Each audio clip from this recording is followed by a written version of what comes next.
everybody, we are live again and waiting for you all to join us.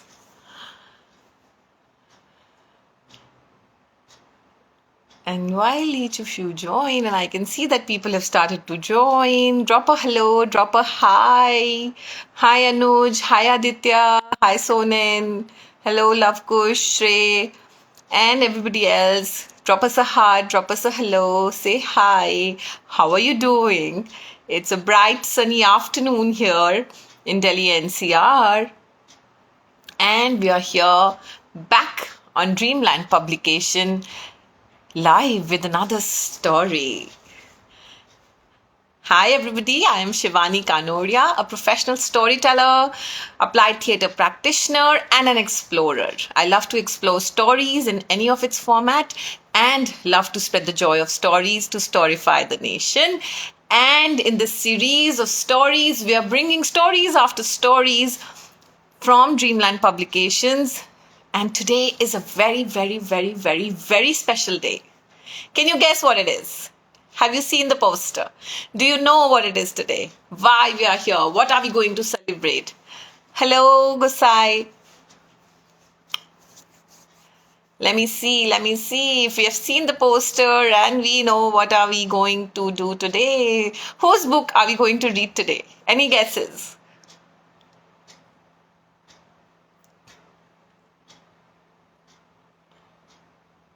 Hi Anuja, hi Archana, welcome.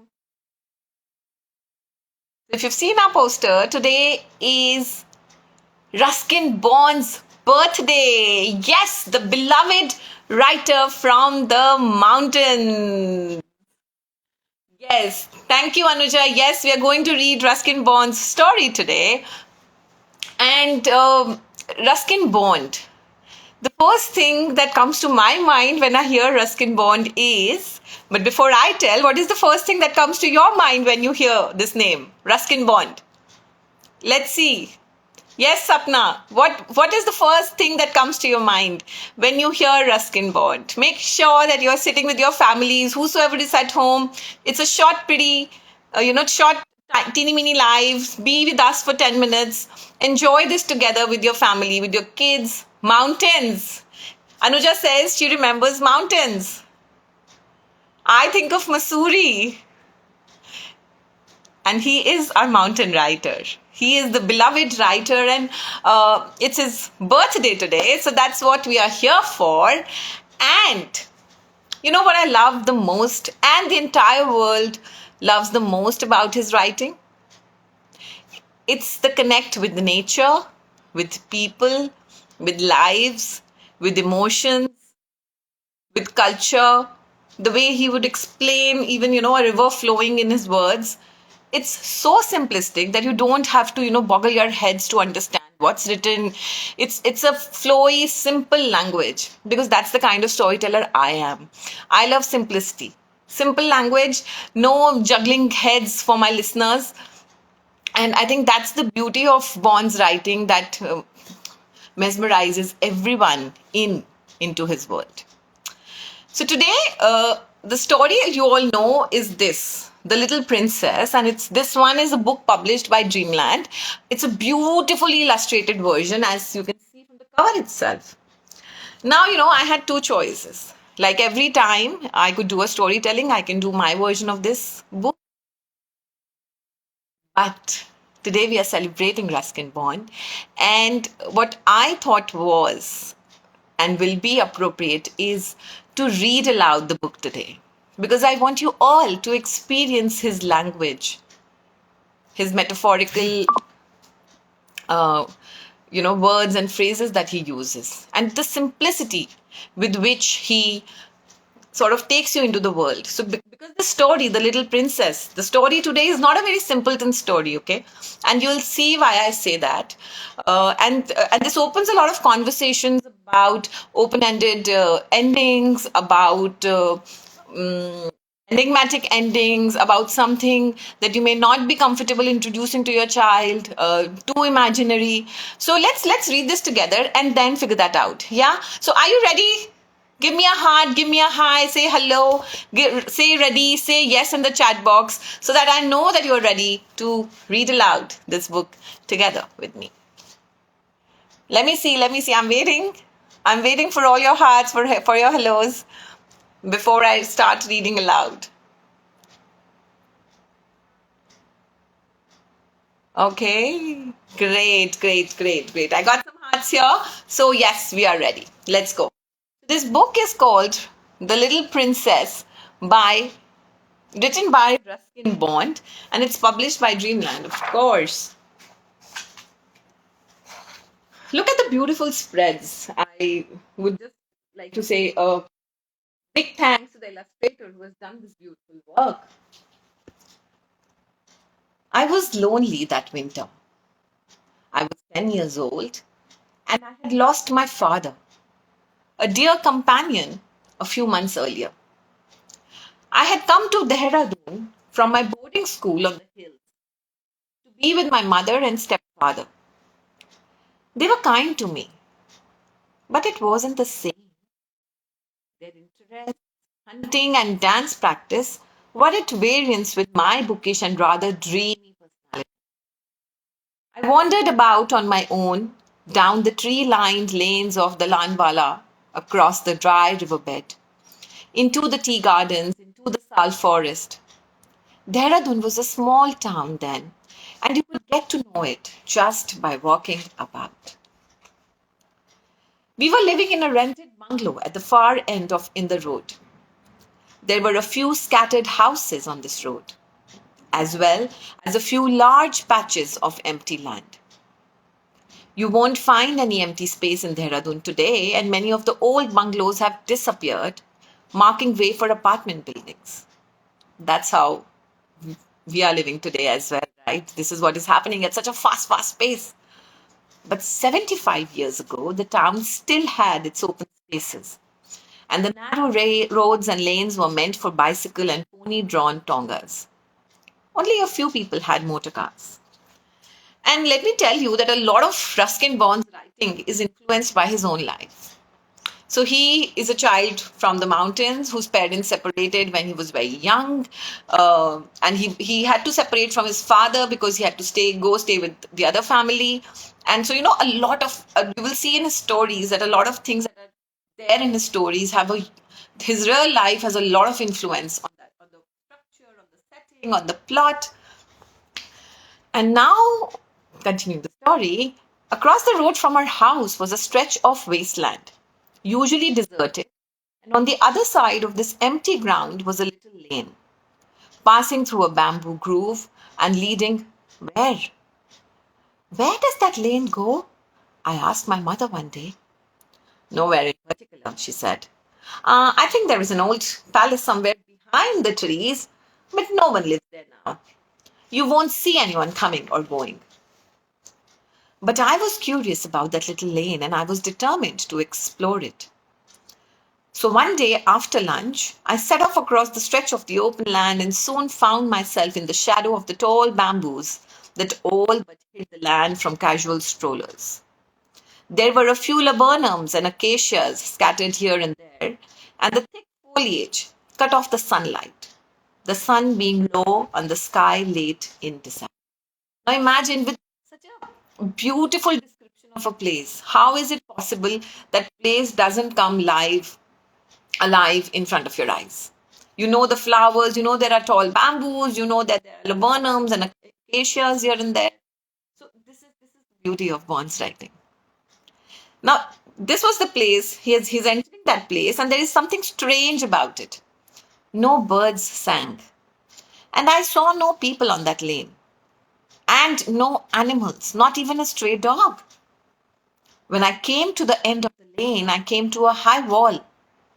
It was about 15 feet high, almost like the wall of an old fort or palace. The wall stretched away on both sides of a massive iron gate, and the gate was padlocked. The lock and the gate were rusty from the age and disuse. I could see nothing of what lay behind the gate, But I turned left and walked down a narrow path overgrown with weeds and thistles. And presently I came to a small wicket gate set into the wall. This was partially open, and I got through it without any difficulty. And once I was through, I found myself in an altogether different world. I was in a spacious garden, or what had once been a garden. It must have been neglected over a period of years, but a few flowering plants had survived amidst the encroaching branches. And here and there were climbing roses and bougainvillea gone rampant. There were lilies along the pathway and violets growing in the grass. Dahlias had run wild over small hillocks and rockeries. In the midst of this entire faded splendor was a large fountain. And look at the beautiful fountain. But the fountain was dry. Instead of water, it was full of dead leaves. In the center of the fountain, there was a small stone statue of a cupid, looking rather sorry for himself. Flitting about among the dry leaves were several babblers, searching for grubs and small insects. And then heard someone singing not far away. As far as I can recall, these were the words of the song. Imagine, he's telling the story from 75 years ago. Lonely as the desert breeze, I search for you among old trees. Can you sing along with me?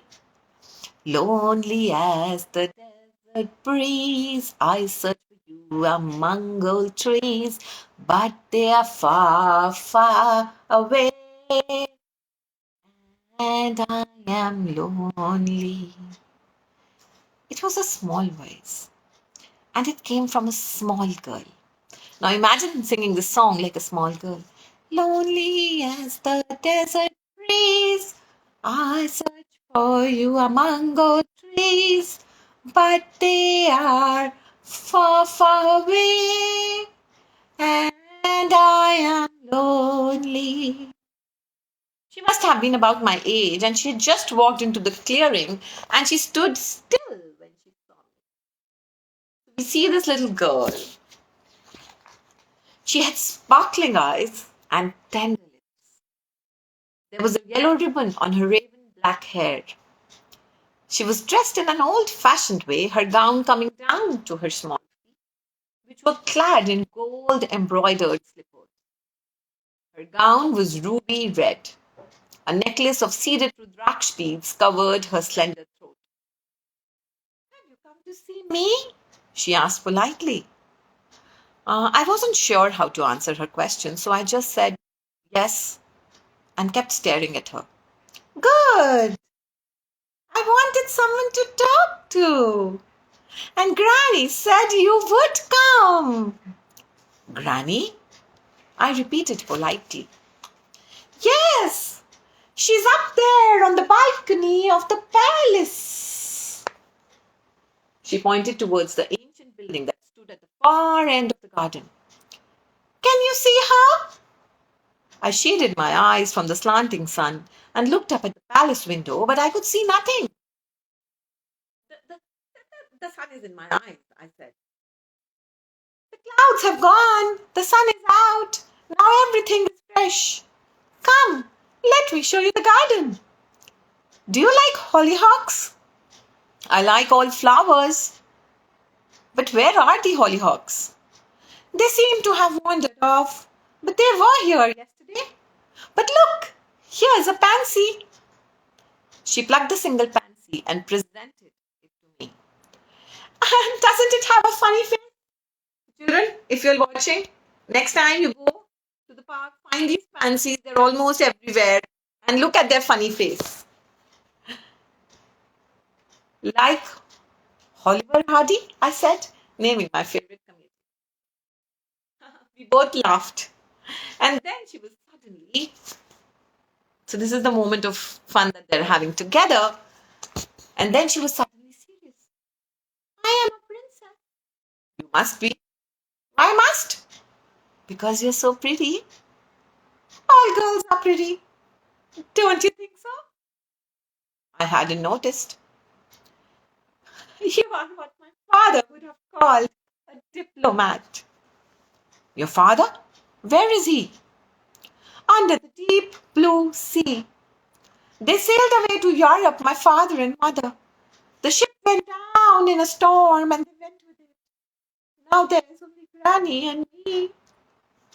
I'm sorry, I said. My father was a king. He owned all this land, this valley, once upon a time. Once upon a time? You must have been very small then. This was the most beautiful garden in the world. So Granny tells me. It's still beautiful, I said. Come, I'll show you the rose garden. She led me round some straggling hedges and we came upon a small forest of rose bushes gone wild. But some were in flower. Roses of many shades and colors glistened in the evening sun. I took on this fragrance. Let me pluck one for you, she said, and on trying to break off a rose, her finger was grazed by a thorn and a little blood sparked out. Look, now I've hurt myself, holding her finger out to me. I wasn't sure what to do, but I'd been reading a romance about knights on shining armor paying homage to beautiful princesses. So I took her finger, put it to my mouth, and sucked away the blood. So, like I said, his books are full of nature, emotions, romanticism. We see the glimpse of all this in this book. Instead of laughing, she looked very solemn. Now you have tasted royal blood. Why did you do that? I blushed and said, well, I didn't want to spoil my handkerchief. Do you have a handkerchief? Show me. I pulled out a dirty handkerchief. There was ink all over it. Also, grease from the pakoras I'd had for breakfast. I pushed it back into my pocket. At 10, I was a scruffy boy. Hair uncombed, shoes unpolished, sweater stained with jam or sauce. The little princess must have been in need of company. She took me by the hand, her tiny hand in my small hand, and led me through the neglected garden. The winter sun was low in the sky, the shadows were lengthening. Somewhere a jackal howled. Ooh! I have to get back, or Granny will scold me. The jackals and wildcats come out at night. I wasn't surprised. The palace was almost a jungle. She led me towards that small wicket gate. Her hand was cold, almost icy. I wanted to warm it into life. Will you come again? I'll show you my treasures. Yeah, keep the rose so that you don't forget. I'll come tomorrow, I said, and took the rosebud from her. There was still a little blood on the stem. I waved to her from the road and she turned and walked back onto.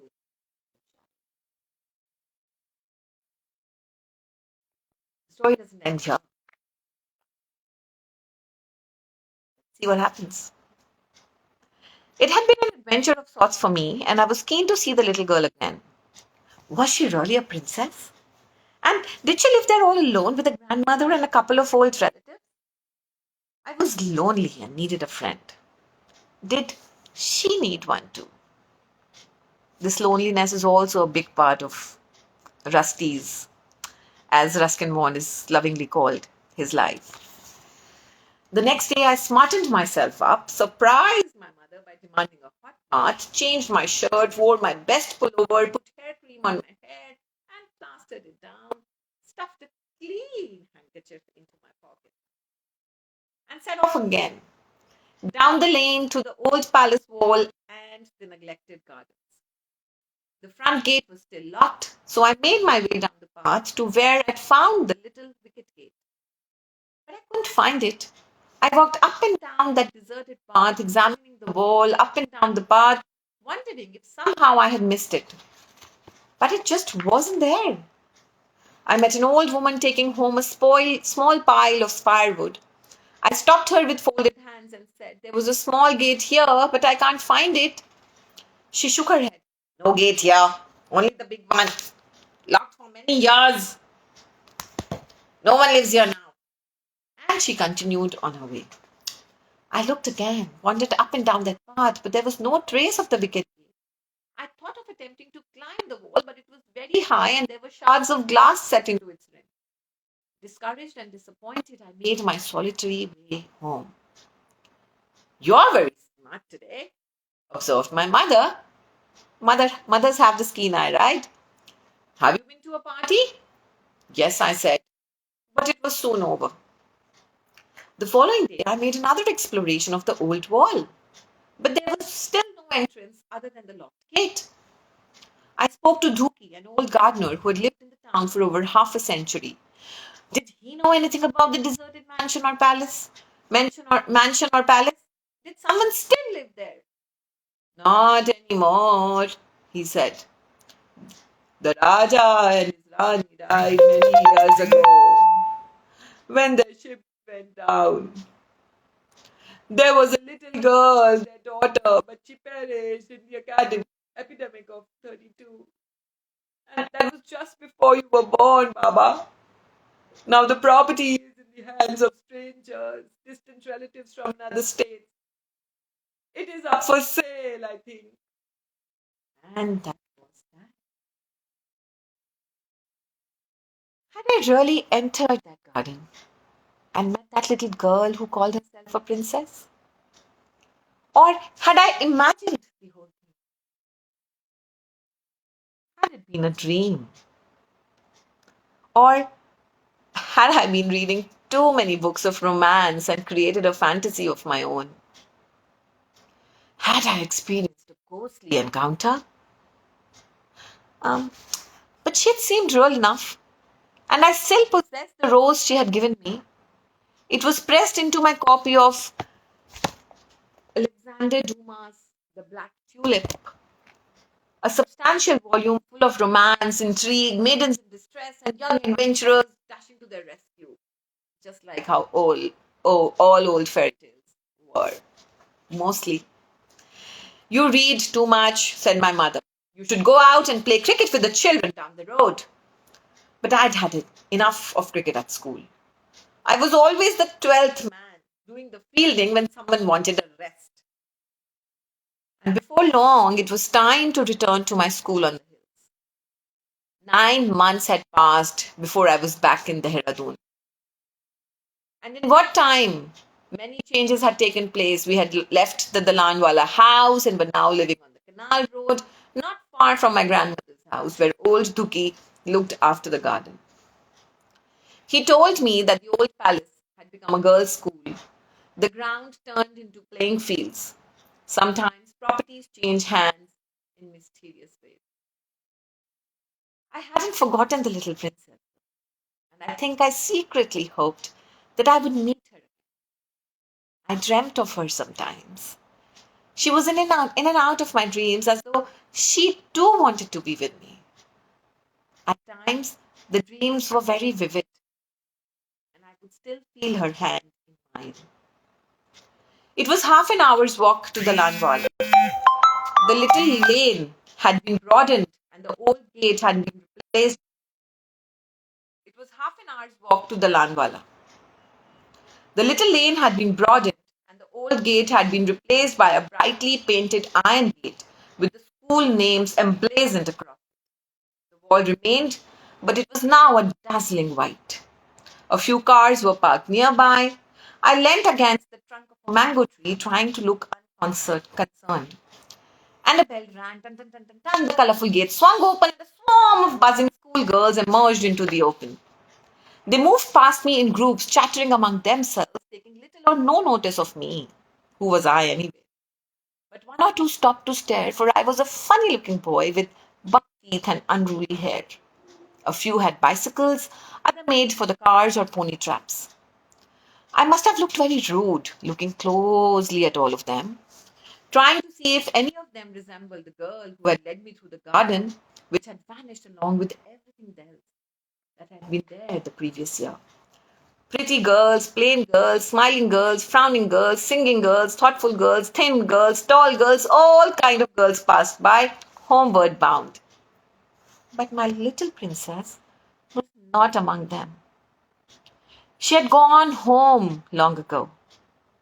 She belonged to another time, another place. I did not try to see her again, but we can dream,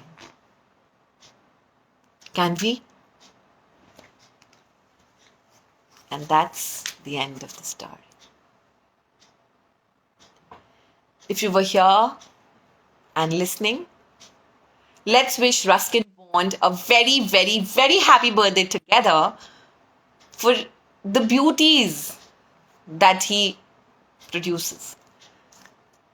The nature, the emotions, the language, everything comes together so nicely. It's not a usual story. It's not a usual story with a linear curve, with a problem at hand, with a solution in the story, with a lot of action and drama, and yet it intrigues you right from the beginning till the end.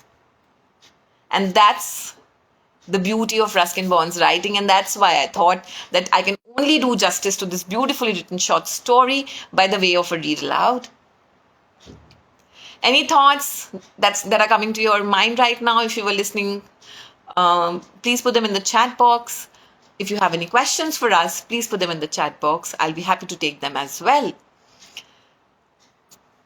And it's time for a little story nugget now. And our story nugget for you is for such kind of little sweet stories with open-ended stories. What should you do? Should you leave them? Or should you use them as conversation starters? And this book is very nice because it gives you those questions. Can we dream? Can't we? Was it a ghostly world? Was it was it the experience? Was it a fantasy? Was it a dream? Was it the imagination? So don't discard a text just like that. Even when it doesn't give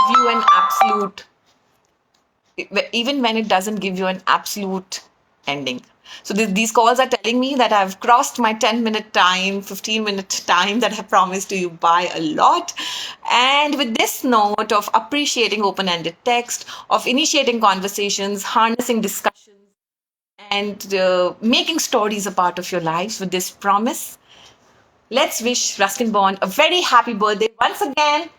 And you can find this book and all these and many more from Dreamland on Amazon, Flipkart, on their website. You can DM them via Insta and enjoy. So, ta-da, bye-bye, and see you again very, very soon.